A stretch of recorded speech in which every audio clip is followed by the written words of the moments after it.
Good morning, everyone. I'm Joe Reardon, President and CEO of the Greater Kansas City Chamber of Commerce, and I want to thank you for joining us this morning for our topic, the future of workspace post-pandemic. You know, for many of us, we could recall back in the fall of 2019, attending the first Future of Workspace event that was held at Populous right off the plaza. It's a beautiful space. There was a lot of networking going on, conversations. We were all together and talking about the future of workspaces and co-working and growing a mobile workforce. And it was inspiring to see the possibilities. Our eyes were opened up in many ways. And then 5 months later, COVID hit. And a large chunk of us went home to work. And the inspiring ideas of the future turned into practical realities about how we remain productive in mostly a remote working environment. So almost a year later, many of us are still working remotely. We've got kids at home, dogs are barking, you know, all the rest of it. We were talking earlier about the lawyer who had the cat face screen on, couldn't get it off while he was trying to make his oral argument. So the world has really changed. And our workspaces in many cases are sitting empty. And that has a lot of us wondering what it means once the pandemic's over. Will businesses abandon large chunks of their office space? Will more employees choose to work remotely instead of coming into work? And our goal today is to unpack those questions and more. We've got an amazing panel that you guys are going to hear from, and I'm excited to hear from them too. Before we do that, I want to thank the Chamber's Real Estate Committee for coming together on this event. The committee has invited back our expert panelists, and we've invited back our excellent moderator. So it's great that you're all here with us this morning. I now want to welcome Matthew Mcfadden, who's the Principal Executive Managing Director of Global Corporate Services at Newmark Zimmer. Matt, great to see you this morning. The floor is yours. Good to see you, Joe. Thank you very much. Appreciate it. Good morning, everybody. I'm excited to be with you all today and feel extremely privileged that I get to moderate this panel of extremely smart and seasoned real estate professionals. To again, get us together to talk about the future of workspace, this time in the post-pandemic world. You know, I've had the benefit to work for and with all of our panelists, and I call them all both colleagues and friends. I know each of them will have their own perspectives today on what trends will stick going forward and what behaviors we've developed as employees working from home over the last year that may have become, too ingrained to change.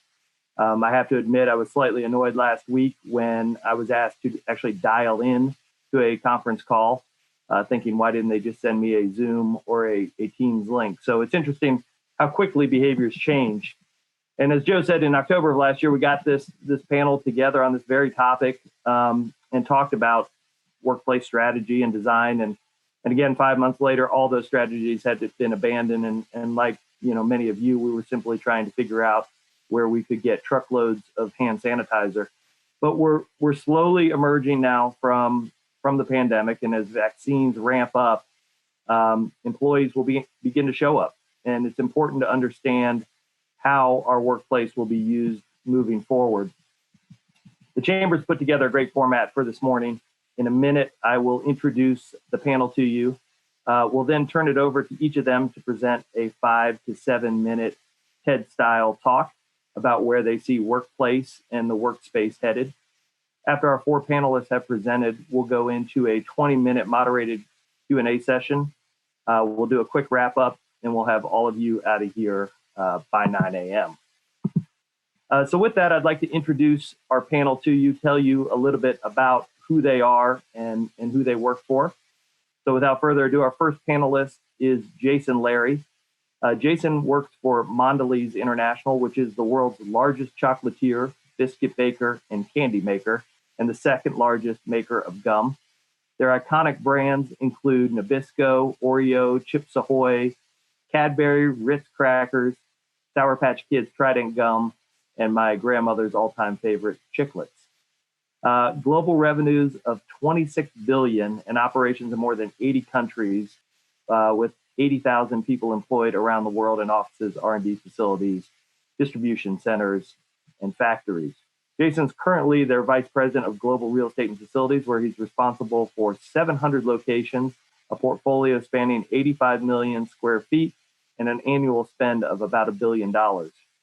Prior to joining Mondelez, Jason worked as a 10 years with for about 10 years with another Fortune 100 firm, where he was also responsible for global real estate and facilities, and started his career with Motorola, holding various roles in their global real estate and facilities organization. He originally hails from Minnesota, but has lived a long time in the suburbs of Chicago with his wife, Jen, and their 3 daughters. Our next panelist is Roy Abernathy with Newmark. Newmark is a publicly traded commercial real estate and advisory firm. Newmark's integrated platform delivers connected services tailored to every type of client, from owners to occupiers, investors to founders, growing startups to leading Fortune 100 companies, a few of which are represented on this call. Roy joined Newmark in 2017 and currently serves as the executive vice president in the company's global corporate services and consulting division. He has substantial expertise in architecture, sustainability, energy use, business practices, process change, and workplace strategy. He's worked with such clients as Walgreens, Accenture, Novartis, Blue Cross Blue Shield, AT&T, among many, many others. Roy is a registered architect, has a master's in architecture, a bachelor's degree in both environmental design and animal health, the latter of which comes in very handy as Roy lives on a farm with his family outside of Atlanta, Georgia. Our next panelist is our local hometown expert. It's Erica Moody with Helix Architecture and Design.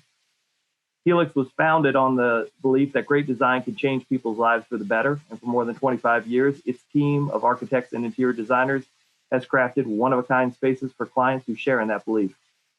They've brought to life some of the largest projects in the region, as well as some of the more intimate pockets of goodness. They create architecture that pushes boundaries, and their personal commitment to remain connected to every project means they'll never be the biggest, but you'll always get their best. Erica is a principal and shareholder with Helix, and she leads the firm's interiors practice and is responsible for the strategic direction of the company. She is also the city's foremost leaders in workplace design. She's worked with many of Kansas City's top companies, including Cerner, H&R Block, DEG, McCown Gordon Construction, and Olson and Associates. Erica is a K-Stater, holding a degree in interior architecture, and currently serves on the board of the International Interior Design Association, the IIDA. And last but not least is McQueen with Honeywell International. Honeywell is a multinational conglomerate headquartered in Charlotte, North Carolina. It primarily operates in 4 businesses: aerospace, building technologies, performance materials and technology, and safety and productivity solutions. With annual revenues of $37 billion, Honeywell employs a workforce of approximately 110,000 workers, with approximately 44 of those employed in the United States. Koo is the Americas Director of Global Real Estate for Honeywell, where she oversees 500 locations and a 35 million square foot portfolio that spans from Anchorage to Argentina. In addition to her day job, Koo is currently overseeing a 280,000 square foot build out of corporate workspace at the company's new headquarters in the Queen City of Charlotte, North Carolina. Hailing from the Tar Heel State, Koo has held global real estate and strategic planning roles with IBM, BB&T, and Wachovia Banks. She holds a BS in architecture from the University of Virginia, a master's in architecture from the University of Texas, and an MBA from St. Edward's University in Austin, Texas.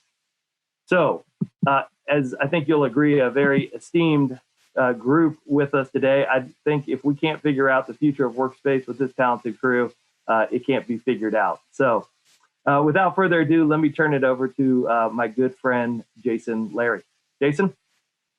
Hey, thanks, Matt. Thanks for the introduction. I'm honored to be a part of this panel with such an impressive group here. I want to thank you and Newmark Zimmer for the invite. I also want to thank Joe Reardon. I want to thank Scott Hall and the folks at the KC Chamber for really hosting a discussion on such a bleeding edge topic that, if you think about it, really has no expertise to call upon. Expertise from a been there, done that.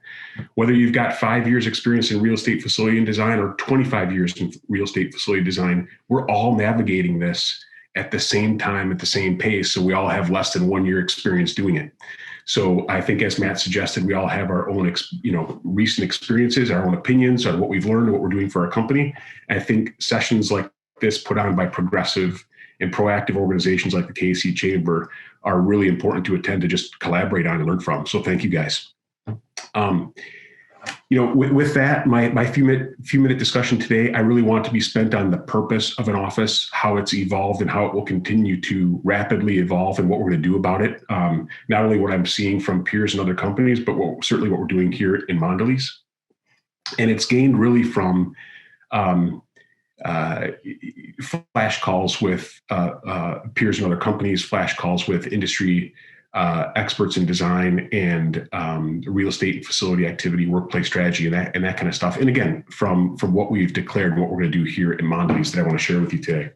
So with that, let me get started on a few minutes on this purpose of an office. And I'll start by saying that much like I presented last time I was with this event, is the purpose of the office had already been evolving pre-pandemic, and it was evolving away from a place where you needed to be to get work done and towards a place where people will want to be to connect.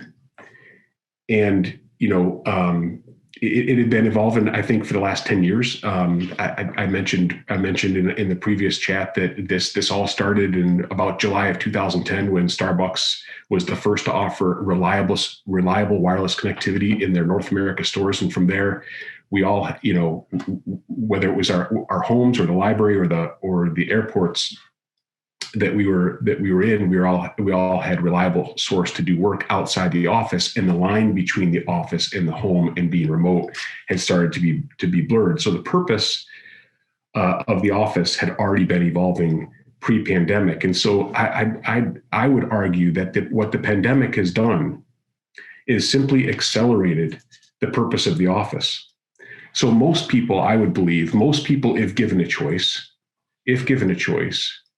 will not want to walk through the rain and ride trains to go to the office anymore to do heads down work like email. I do believe, however, that people will want to walk through the rain and ride trains to go to the office to connect with each other and to connect with their company, to connect with their company purpose, to have coffee together, innovate together, and that kind of thing. So really, what the office now becomes is one of many tools a knowledge worker has in her work environment ecosystem toolbox.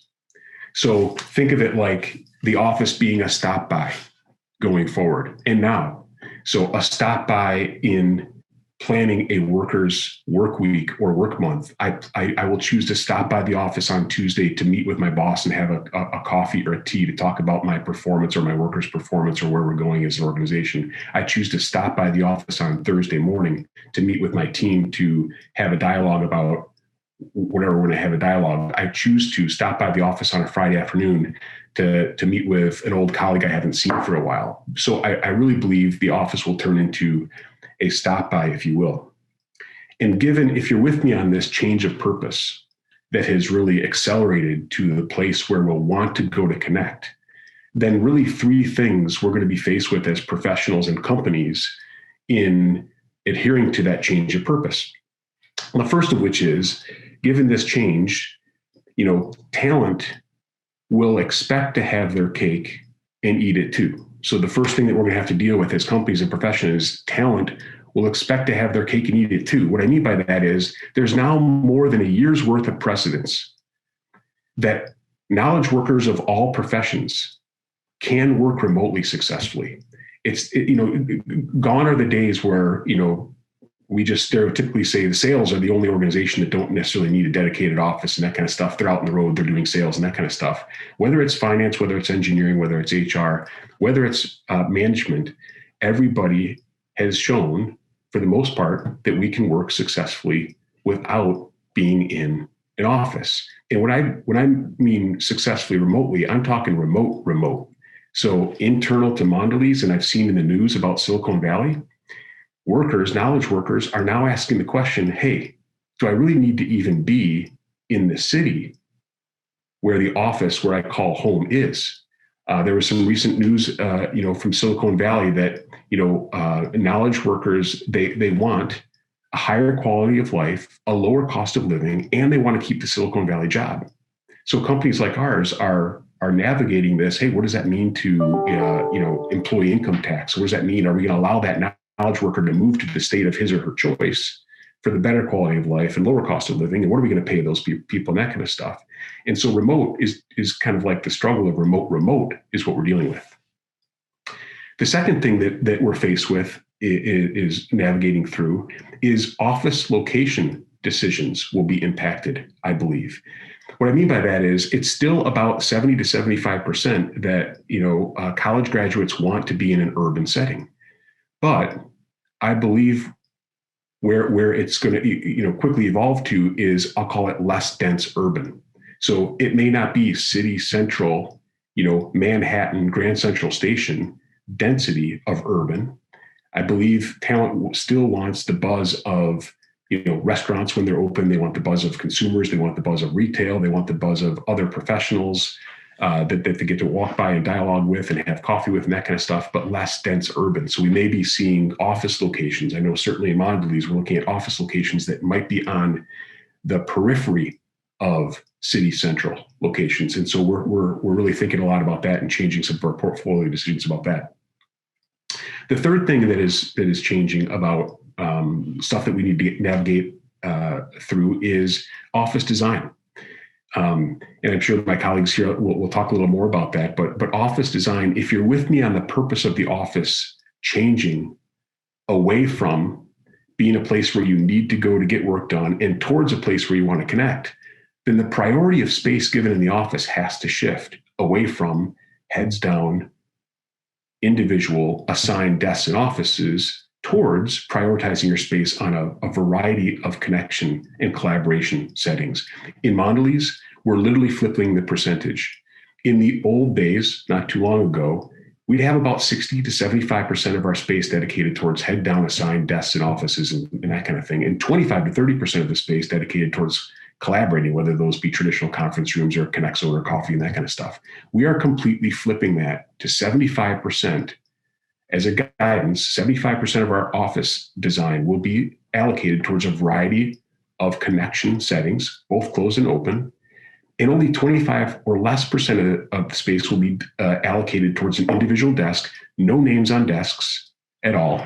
Whether you're a leader in the company or not, no names on desks, because the desk will now be used as a filler between the connection you may be having with colleagues. So as a practical matter, I may be going to the office to connect with a friend, a colleague, and have kind of a face-to-face session. But in between my face-to-face sessions, I need to go, jam out an email or something. So I'm going to go sit down at a desk and do something like that. So that's the other thing that's changing about our portfolio. And I see it changing in the industry as well as about the commercials. So very, very quickly, what are we doing about it? The first thing is we're taking a position. Mondelez has declared what we call a flexibility declaration. And it's really about empowering our knowledge workers. We've got about 60,000 of them in the company, empowering our knowledge workers globally to make a decision for themselves, how and where to get the work done. It's really about a trust in empowering employees. It's companies like ours, it's our opportunity to either have one or double down on trusting and empowering employees. So that's the first thing, is taking a position, because I think employees, whether they agree with parameters or not, they all want parameters. So it's time to make those, time to declare something. The second thing is, I think we as real estate facility organizations need to organize, companies need to organize themselves around this new changing environment. What I mean by that is, we in Mondelez are actually considering expanding our real estate facility team scope into more things like employee experience and more things like IT that used to be divisions and swim lanes before. We're now expanding that to be more of in keeping with this whole connected ecosystem of work environment that goes beyond the four walls of an office. The third thing we're doing, and I would encourage my peers around the world to do, is partner with industry leaders that have their thumb on the pulse more than we do. As we're focused on helping our company, you partner with professionals like Newmark Zimmer and others that have the thumb on the pulse in the industry. This landscape is changing so rapidly. If we're not partnered with people with their thumb on the pulse on a regular basis, then we're going to miss something along the way. So that was the third thing. And then the last thing I might mention before I hand it over to Roy is if you do nothing, then do something. Act. Because if you're not going to act and you're not going to take action, trust me, your competitors already have.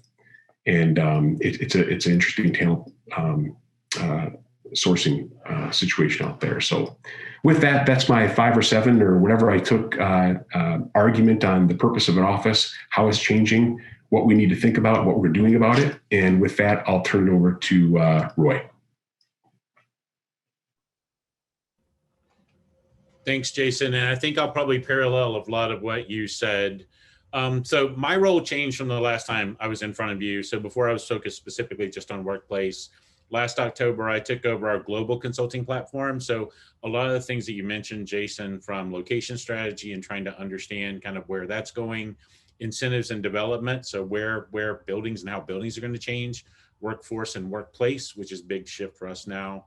Change management is becoming a very, very popular service. And a lot of what you talked about is needing to help the workforce migrate, technology as enabler. And then that last thing that you said about how you're looking at changing your internal staff to really focus on kind of a managed space approach, as opposed to kind of some of the old roles that we had in facilities and in workplace, in even real estate from that perspective. So I think Sydney, you just want to click to the next one. So what I'll do very quickly, so again, in my new role, I have 250 people roughly around the world. I'll take you through a view of kind of how this is changing. China, where the virus started, is really back to work at this point. And to a great extent, we're not seeing major changes. Australia, which is somewhere we've always looked for workplace trends in English-speaking countries, is back before we're back. So a lot of things that we consider globally kind of start or get tested in Australia. Europe is mapping closer to the US in how we're coming back. Germany initially came back first and started to kind of modify their workplace model to address the post-COVID environment, but they've stalled. The US, I'll take you through a deep dive on, but the US is probably going to go through what we project to be the most radical change. And that's going to be because we were lagging in some trends. And so to some of those that Jason mentioned where we hadn't adopted, we're going to push those forward. South America, all the investment we're seeing in 5G tech, in connectivity from a mobile and a wireless perspective is going to propel Latin and South America forward. And then we're seeing Africa potentially lag early in the recovery, but then come back strong potentially from an outsourcing and from a staffing perspective. So that's kind of my 1 minute global view, but let me dive into the US specifically and talk about what we're seeing there. So this is a survey that we just completed at the end of 2020, and 81% of the leaders that we surveyed across the US said that they will need to implement a new workplace strategy. Now, that doesn't mean like tear everything down architecturally and build it back, but it does mean really thinking about work and how work gets done. From a less space perspective, they're considering that, considering how people might work closer to home, where they'll need more space, where they'll need less space, and then ultimately how this will play out. So from a change perspective, our people aren't going to change drastically. Our places are going to change more from an inventory and kind of, to Jason's point, we'll shift how much was allocated to individual and to people space or to group spaces. But the biggest thing we're going to rethink is everything around our process. Work's going to become more dynamic. The expectation that Jason mentioned from the workforce is that the workplace, whether it's physical or virtual or physical, is going to always be on, always available, and always integrated. And that means integrated across the physical space, as well as integrating the different people aspects of what we do. So we divide space up into 3 categories. Jason was mentioning that those me spaces, the spaces that were allocated to individuals before, is going to shrink. We're seeing them become physically maybe larger, but that work is going to shift to home. Where we see the biggest growth and the reason to come back to the office is going to be the we spaces. The we spaces are really associated with teams, departments, groups, and that group work as we come back. And then the us spaces are the big communal spaces, the break rooms, the work cafes. We see those going up slightly. So how do we reestablish the new value position for workplace? We start by looking, what are the ideal things that we would do remote or at home? And what are the ideal things we do in the office? And so dissecting work around that aspect of both what the employees need to do, kind of what they can do, and then ultimately what you want them to do. Things we're doing wrong right now, we are over-surveying and under-serving the population. What we're hearing from the workforce is stop asking us questions and start providing this new level of service. We're focusing on productivity, but not real productivity. And we're talking a lot about satisfaction in an environment that people haven't even been back into yet. So how can we talk about how people are going to be satisfied when we don't really know what it's going to look like? We're looking at roles, and we should be looking at the task people need to do and serving those tasks. And we need to observe and lead rather than serving and reacting. So asking a different set of questions, observing how people are working, virtually in these types of environments, what's going on in the background is all important. And we've got major competing perspectives. I've got CEOs saying, we're going to cut our real estate by 40%. And then on the opposite side, facilities is saying it's probably going to be more like 20. So when you think about this, think about it from a more scientific perspective. So when you look at how you look at trends and kind of the pendulum effect, the M is a trend, and this one's decreased and increased density as it moves back and forth. L is the time it takes to actually implement something, and M is our workplace reaction, or what we actually do about it. So when you think about trends, think about kind of the lag it takes to implement something and how that really needs to fit your workforce, and ultimately how you might do this more surgically than kind of killing the patient and starting over in the process. So thank you. I think from a global perspective, we can provide a lot around kind of understanding how this maps globally, and that's where a lot of our interest lies. So we look forward to the change, and we look forward to kind of assisting you as you go through these struggles. So Erica, I think I'm flipping to you. Perfect. Thank you. Okay, good. We're good to go. Thank you for having us today. It has been fun to get this group back together. I think it was mentioned earlier that none of us are experts, but certainly we've all been on this roller coaster, and it's been great to hear what other people are seeing around the world. And then for a little bit of the Kansas City perspective and maybe our local regional, I'd like to talk about a couple things too. I'm going to start by looking back a little bit to last presentation. What was really interesting as I was preparing today is that addressing the client challenges and focusing on shifts, not trends, which you've heard a little bit about, has always been our mainstay of where we start on a project. When we look back at giving the choice of where you want to work, providing collaboration space, the tools, supporting diverse work styles, certainly wellness, and now safety, telling your story, those are all very relevant. It's just a little bit in how we're going to shift on those notions. So today, I'm going to talk a little bit about what our clients are asking, and three main themes as we look for the workplace moving forward. When this all began about a year ago, as you can imagine, the calls we got from clients that had just moved into office space is everything we had done. Is it still going to be relevant? Do we need our office anymore? Maybe we can downsize our footprint. And people quickly transitioned to communication styles and recognized that collaboration was a point they had to solve. And technology did that for a while. And then we started to hear, Then we started to hear about how could we bring people back safely. And it came mostly from a place of culture and career development.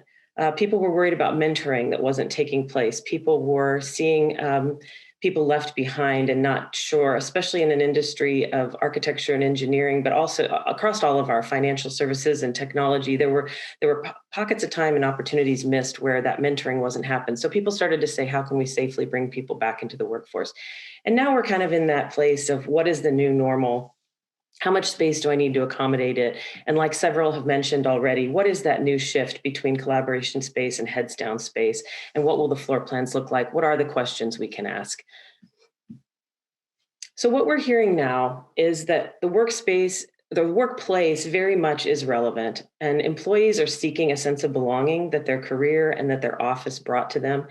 The workspace, as much as we saw productivity in some cases increase or stay the same working from home, it's also been noted that once kids are back to school and some of the other things take on a more quote unquote normal routine, the workplace is actually a place for productivity and certainly for collaboration. It's a place that they feel comfortable, and knowing that they have a control over where they work and how they work is still going to be very important moving forward. We think that the main reason for the office or coming back into the workplace is going to focus around three key areas. Certainly wellness and integrated wellness in the workplace. We'd always talked about that in terms of daylight and controlling opportunities for interaction and access to nature. Now, I think even more so, there's going to be asks for accommodations in air quality, possibly operable windows, certainly being able to have multiple entrances in and out of the building, ability to take stairs and not elevators, and those sorts of things are being requested more often than we've ever heard before. Flexibility, like we said, both in terms of where you work, how the spaces need to flex. We've mentioned several times today, this is going to be a bit of an experiment going forward. And I think companies need to embrace that. We have several clients getting out in the forefront right now and looking at spaces that they're treating as test labs or urban centers, if you will, where they can bring people back safely and test out different furniture layouts, different technologies, look at Zoom rooms, look at spaces where they have multiple screens that they can flip between so that they can have a hybrid situation where people are working from home and the office together collectively. They're also recognizing that they're not going to get it 100% right out of the gate. And so having an ability to have a space that's a test lab or a way that can change is important. And then the last piece that we've talked about today a lot is destination. There has to be a reason that you're going to make that commute or you're going to come into that office.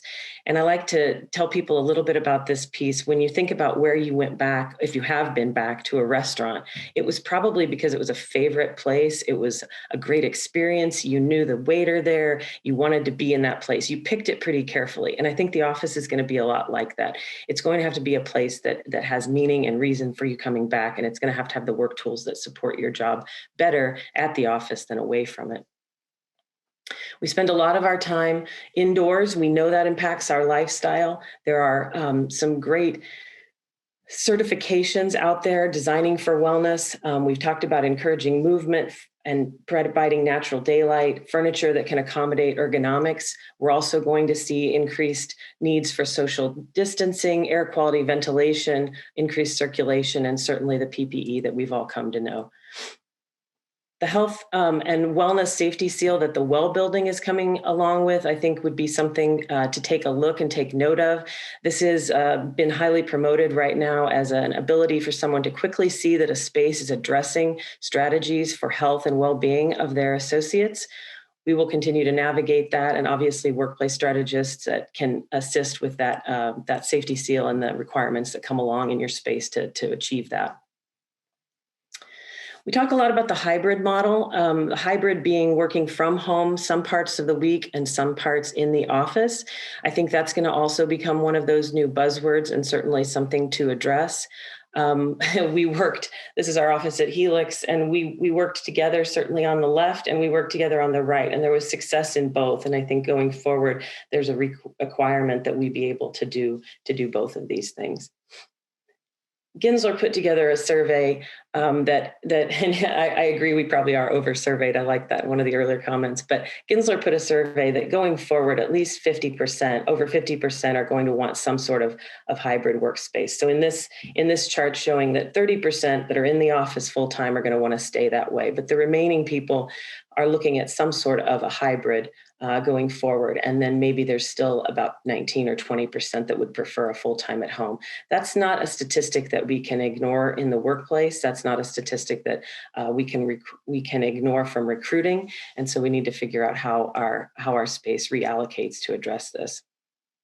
In our own space, it's been interesting too, in a very tactical way. We looked at how we collaborate at Helix and how our space is very internally focused inward. We have a lot of collaboration, as you can imagine, and we want to get back to that someday. But for the short term, we're going to go to a model that's much more cellular. It's been pointed out that it almost reminds them of offices and desks of a day gone by, where each person has sort of their individual focus. We don't see this forever, but I think it's important that spaces start to take sort of a step in that direction to bring people safely back, and then still being able to approach maybe a time and place where we can look even at less individual work and more of those spaces becoming collaborative. One size really doesn't fit all. We talked about this the last time we spoke. It is very important that culture drive a lot of these decisions. And I mentioned earlier, that's what a lot of our clients are asking for. How do we have a space and a place where culture can survive? I think that's going to be imperative, that those spaces have spaces that are good for mentoring, good for career development. We want to have those spontaneous interactions. Like I mentioned earlier, it needs to be a destination or a place that draws people together. And the quality of space, finding the right combination of these amenities and types of spaces to make a place that employees really want to come back. So we're excited. We're excited about the future. This has created a fast forward, if you will, of education. For years, we've talked about free addressing and hoteling and technology that can advance remote working. It seems like in the course of 2 weeks, our clients all were educated and know exactly what we're now talking about. And so it's really been exciting to see some of our groups coming back, like you mentioned, very progressive groups, and seeing this as a great way for recruiting and a future way that they will work and not go back to the way things were before. So thank you for the time. I am going to hand it off to Ku now at Honeywell. Great, thanks, Erica. Appreciate the comments. So I just wanted to pull on some threads that were touched on earlier. So really, Jason started out with what is the role of the office and its importance. And I think at Honeywell specifically, the role of the office is critical. We're a corporation that's going through a major transformation. We're shifting from a legacy industrial manufacturing company to a software industrial. In addition, we are in the process of relocating the corporate headquarters from New Jersey to Charlotte, North Carolina. So clearly lots of change happening within the enterprise. And we really see the office as a vehicle to maintain and drive that culture of collaboration and innovation. So when asked, are we physically redesigning the new headquarters space? We're not. If anything, I think it has accelerated some of the themes that we've been trying to push and pursue. As Erica mentioned, traditionally some hesitancy around non-dedicated seating and free addressing. That's all been miraculously adopted quickly. So I think fortunately our design partners at HOK that helped us with the headquarters had the foresight and really the interest in promoting the we space versus the me space. So our balance of collaborative and innovative spaces in the headquarters is definitely greater than individual and heads down. And while I don't see Honeywell coming out with headlines like Siemens or Twitter or others that have said, we're going to keep our workforce remote, I think it will introduce an additional level of flexibility. And really the purpose of the office is a place for collaboration. And one of the things that, in addition, the pandemic has accelerated is Honeywell's technology around healthy buildings. And so the new headquarters will be one of complete frictionless access, and such that you'll enter into the parking garage with your license plate read. As you enter the building, there'll be facial recognition scanners that not only will measure your temperature, but also PPE if masks are required in the facility. It'll know what floor you're going to that day. The elevator will be called, and so again, really from a health and safety perspective, encouraging that frictionless environment. And in addition, I think the workplace is also being challenged to do more. And I think it may have been Jason that mentioned sort of the change from facility manager to workplace experience folks, and really broadening the reach of corporate real estate. And we definitely are seeing that the experience in the office is one that needs to draw people in and is really more of a concierge space type of experience. And so we have in our corporate spaces, similar to a Genius Bar at Apple, we have a technology center. So if you need to, have your laptop reimaged or, get a new mobile device, that's where you go. And so again, I think that that the amenities and the elements that are in the office today are going to be of a higher class that draws the employees in. So ultimately, the office remains critical to Honeywell and to many others, as they've mentioned on the panel today. And if anything, I think the pandemic has accelerated some of the trends that those of us in corporate real estate and architecture and design have been trying to promote. So I think it's a win on that front. And I know that folks that I work with are excited to get back in the office. And an interesting piece is we recently acquired a company out of Australia called Sign.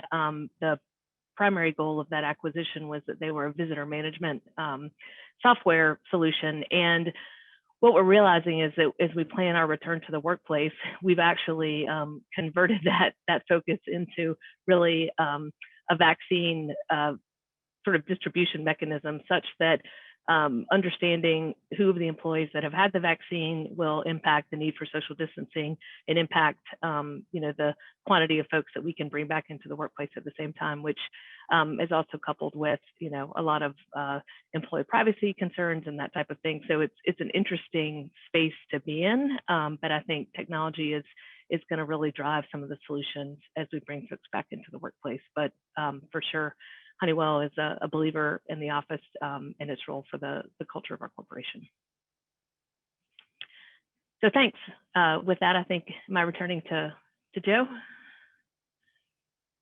or to Matt? Thank you, Koo. Appreciate it. And thank you, Jason, Roy, and Erica as well. Extremely insightful thoughts and comments from all of you as usual.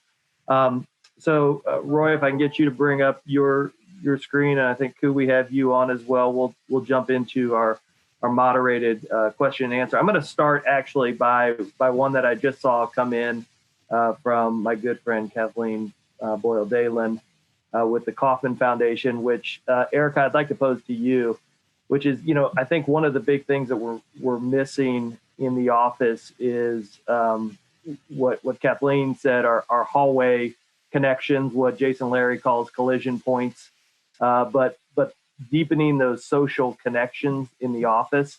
And we talked about the things that Jason talked about, the things that Mondelez is doing, kind of flipping the we space and reducing the me space.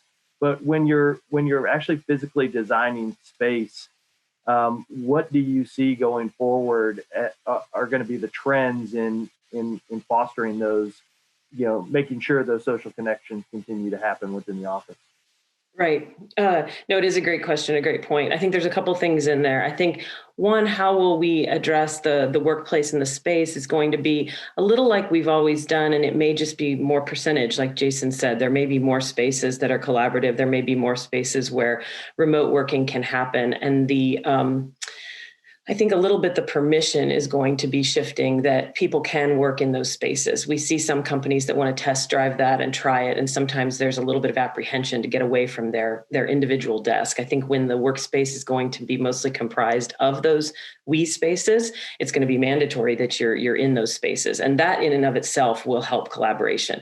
But that's only if those people are there that day. And if they're still working from home, you still run the risk of not running into people. And I think we still don't quite know what the effect is going to be on introverts versus extroverts. We hear all the time. I work with a large engineering company, and primarily a lot of people that work there are more introverted, and they're saying, we don't want to come back. And so one of their engagements of their associates, and it does become more of an HR kind of talent and HR and recruitment and continue to get the conversation, is how to do that and how to make those Zoom meetings not forced, how to make that mentoring, that coffee meeting, if it's going to happen online, is there a way that it can still happen somewhat spontaneously? I think we're still learning. In the office, I think the spaces there will actually be more opportunity for that. I think it's going to be just a matter of how companies decide to make the time in the office. Is everyone coming back at a certain time or date? Are teams coming back together? We've had some clients had success having certain departments all come back on certain days so that their group is having that camaraderie or that casual bump in. That's allowing them to still be maybe a third occupied and stay safe, but they're allowing just sales to come in one day, marketing comes in another day, and they're having that. I think it's going to be a bit of those kinds of efforts ongoing. And then certainly, like I mentioned, the flexibility of furniture to shift. If we put together something and it doesn't work out the way they thought it did, people aren't using a certain space, another space acoustically wants to be different. I think the ability to change that and be patient with ourselves while we're doing that is going to be imperative too. Great. Thanks, Erica. Jason, I want to go to you for a second. You guys, and this is an interesting time for both you and Ku, because you both recently relocated global headquarters to major cities and did it in a little bit different way. I know that in 2019, Mondelez moved out of Deerfield, Illinois, in the suburbs, and decided to move its global headquarters to the Fulton Street Market down in Chicago, which is the former meatpacking area down there, but also Google's Midwest home and home to a lot of other tech companies. So my question is twofold. One, you chose kind of a low rise over a high rise building in Chicago and a historical kind of rehab building. One, has that benefited you guys, or do you see the benefits of low rise and being able to walk upstairs versus a common lobby and an elevator? And two, why not River, more of a CBD location? Why the Fulton Street, and why that ecosystem? Why was that kind of tech area important for Mondelez? Well, gosh, I feel like I could go on for 20 minutes about this one, Matt, but I'll try to keep it really brief here. First and foremost, we received you're right, we decided to move from the suburbs of Chicago, downtown Chicago, and Fulton Market specifically, for a reason that I'll unpack here in 1 second. But it's important to note that we got our certificate of occupancy April 6th of 2020 by a city official that unfortunately was deemed essential worker. And so we've moved everybody's boxes, but we've moved nobody. Our new global headquarters since April, since we've moved people's boxes in, has not been occupied, with exception of the chairman and his staff once in a blue moon to conduct a virtual board meeting or that kind of thing.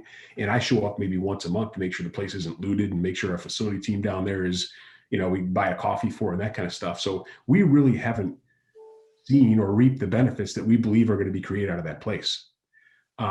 You ask why we moved. We have a fairly new chairman now of 2 years, who very quickly saw, after kind of a global tour, that we're a consumer products goods, consumer packaged goods company, and we've very quickly lost touch with the consumer. And we're out there in Deerfield, Illinois. No offense to Deerfield, Illinois, but all of our employees, all of our global headquarter employees, are going to watch a parking lot where we need to be more consumer obsessed. And, Fulton Market, for those of you who know it, it's the zip code with the highest concentration of millennials in the country. It is Foodville. So we didn't move for tech reason. We moved to go immerse ourselves with a consumer. Our global headquarters, you're right, it's a low rise, it's an old brick and beam building built in the late 1800s. It's really, really cool. But our lobby is not even called Mondelez. We want to invite the consumer into our lobby. We've partnered with a restaurateur, and they're operating a handmade snack, pastry, chocolate, coffee shop out of there. And there's people that show up on Saturday, Sunday mornings to come into what they don't even know is our lobby. But oh, by the way, if you look over here, you can go up the stairs and enter in. Why? Because we want our employees every single day, when we're allowed to be there, to have to walk by and interact with the consumer for consumer insights and that kind of stuff, so that we can be better informed on what we're doing with products and that kind of stuff in the future. So that's why we chose that area. You're right. I think we wanted to, as our global headquarters, we wanted, kind of to be the primary tenant of the building. We wanted a place, we wanted identity. We didn't want to be like, one of 200, companies in a high-rise River North, or marble, glassy, that kind of stuff. The last thing I'll mention about it is the old brick and beam is very fitting with our culture and very fitting with our product. We didn't want to be this packaged food, perfect, lots of ingredients type of company, right? That's perfect and packaged and shiny. We wanted to be this raw, ingredients sourced locally, move into the healthy snacking trend and that kind of stuff. And that's more imperfect food and imperfect packaging and know what's in the food and that kind of stuff. And so that's what Brick and Beam is. So it's really fitting with our culture. And I would love the opportunity to have a reason to get down there and show you guys one day what that looks like. So hopefully that answered your question. It does. Thank you. Thank you. Ku, to you, I mean, you're in the process, as you mentioned, of building and designing the new Honeywell global headquarters, which I think is just under 300,000 square feet. And I think not 9 floors or 7 floors of a high-rise building in downtown Charlotte. Talk a little bit about, A, what drove Honeywell to choose Charlotte, B, things you've thought about as you are going to bring in more than 700 people through a central lobby every day and try to get them up and down elevators, and kind of the things you've had to think on the fly as the pandemic is entrenched. Yeah, absolutely. Thanks, Matt. So similar to Jason, a corporation with a relatively new chairman, and also, as I mentioned earlier, really a transformational exercise in terms of the mission of Honeywell.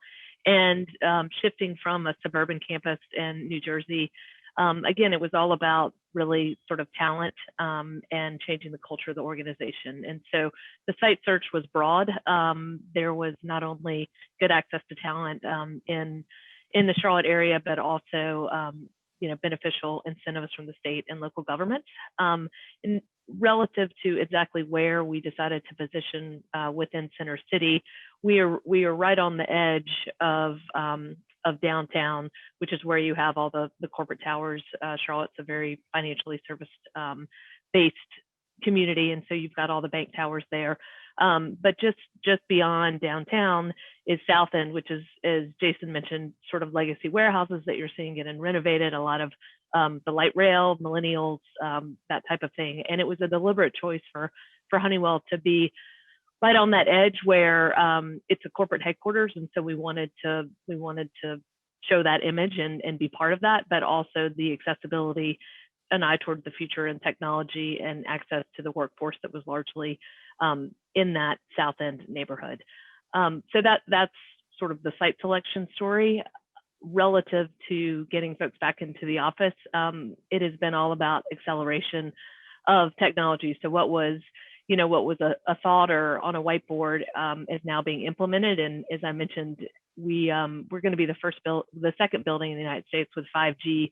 The Verizon headquarters was the first, will be the second, and that's going to enable a lot of this frictionless access. So really understanding through the facial recognition and some of the thermo cameras, if an employee has a high temperature, if they don't have PPE, that type of thing, and then efficiently using those on-demand elevators so that it knows when it sees that Q comes in and I've already either reserved a space or I have a meeting on the 13th floor today, the elevator is going to send me right there. So some benefits around there, sort of leveraging technology to manage the crowd control as we return to the workplace. Great. Good answer, too. Thank you. Roy, this one's for you.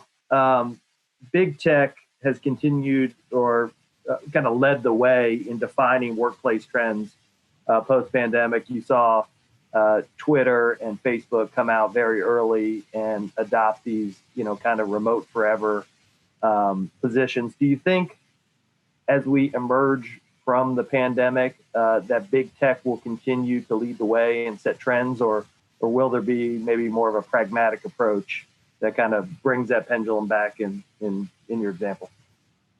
Well, I think they're going to be more pragmatic, and the ones we're working with right now cover some of the spectrum of the ones you mentioned. They're having us go back and look at what does an individual space look like in this new environment. So to the same shifts that Jason and Ku talked about, what we're looking at, what does that mean for work? What does that mean for people? Is it assigned? Is it not assigned? Because in a lot of cases, they spent all their money and a lot of their space on the us spaces and to some extent the we spaces. So they're making that same shift everyone else is making. The thing we're hearing about why they're lagging in coming back, because you're right. I mean, they were the kind of cutting edge before the pandemic, and they're being probably more conservative than even law firms in kind of coming back into their workplace environment. The reason they're doing, or what they're telling us, is that most of their spaces were really us spaces, like big cafes, big collaborative spaces, big communal spaces, and they just don't feel that those are safe yet. So that's why they've lagged in the process. But they're starting with the me spaces and the analysis there, with the assumption that they won't need to do as much as kind of other industry types in the we and in the us spaces. Great, thank you. And just keeping on that technology, I want to throw this out to everybody, and I'll try to include a couple of the comments that I saw online. One is around, in the hybrid model, you have 5 people in a conference room, you have 6 people on Zoom. How do you ensure, Jason, going back to you, where you're kind of incorporating now IT into Workplace, how do you ensure that those meetings are seamless and that you're not spending 5 minutes trying to figure out how to work, getting the technology right, to ensure a good conversation? And maybe a slight twist on that, Megan had a question from Black Beach about, when people are coming in, yes, a reservation system is great to ensure kind of who is coming in when, but how do you ensure that you have the right technology at the right spots for those types of workers to ensure that when they do come in, they can have a place to be productive? So I'll open that up, and whoever wants to jump in and take that one. Well, I know specifically for us, Matt, we, as part of the actual design, we've done, even during the pandemic, quite a bit of rapid prototyping. So partnering with our furniture providers and leveraging their warehouse space to literally mock up with foam core conference rooms and huddle rooms and workstations. And then we brought in our end user IT team to be with us. And we've literally sort of gone through these meetings and tried to figure out the bugs. And it's never going to be perfect, but I think absolutely the recognition of going forward that it needs to be an inclusive space for those both virtual and in the office, because it's rare that we're going to have 100%, hopefully not either way. And so for us, it was really test and try and then improve and iterate. So that's how we were tackling it from a physical design through the vehicle of rapid prototyping. But Ku, I think I know the furniture vendor that you're working with in Charlotte. If you're working with them in Charlotte, it's a great environment. We did that kind of pre-COVID to kind of go in and do that mock-up. We're taking a similar approach. So we created a studio north of Atlanta, where basically you can come in and test like every audiovisual tool, every type of environment, different furniture concepts, to let groups kind of come in and test what's the right we fit as we go forward. Because everything from kind of a round table to a square table to a table that's angled so that everybody looks reasonable and you can see everybody's face on video, all is important. And then we're getting ready to roll out a platform where we help you tool at home. So we have a lot of clients that are focused on, in this year, we're going to program to give, a $300, $500, $800 allowance to employees to help them tool their home environment. And here are different ways to do that. Where the biggest thing we heard first was that there was a risk of the company providing that. So we're working with insurers and with ergonomic companies to make sure that we're doing that fit in a way that, to some extent really supports all aspects of how the employees need to work. But everything from like a lamp on the desk to sit stand, to the ability to kind of, use technology in a different way and have it coach you on how to work is interesting. And I know, Matt, we rolled out Whoop for Work, which is the band that if you consider the iWatch measures 3 or 4 factors, the Whoop band measures 18 in how you work and kind of coaches you through your day. So we're seeing that even the kind of personal aspect of health and wellness become pervasive in the marketplace. Perfect. Yeah, and Matt, I wanted to say one thing in regards to the question I think you posed to Jason around, are we going to follow big tech trends? Yeah. And I think one thing that we shouldn't miss, despite the headlines, is that Apple and Facebook and Google continue to gobble up real estate in New York City at an exponential rate. So clearly, there's an indication that the office is important. You know, be careful the headlines you follow, because that's happening at a pretty rapid pace. So. Thank you. That's a great way to end. I wish, guys, we had all day, because I could sit here and literally ask you questions and pick your brains all morning long. I would like to thank Jason, you, Roy, Erica, and Ku for coming on and spending some time with us this morning. I'd also like to thank Joe Reardon, Scott Hall, Laura, and Sydney, and the entire Kansas City Chamber crew, and all of you for joining today. I'll end by paraphrasing my favorite Missourian, Mark Twain, and saying, while the office may look different in the post-pandemic world, the reports of its death have been greatly exaggerated. So with that, I'll leave you. I hope you all have a great morning. Thank you all for joining. Take care.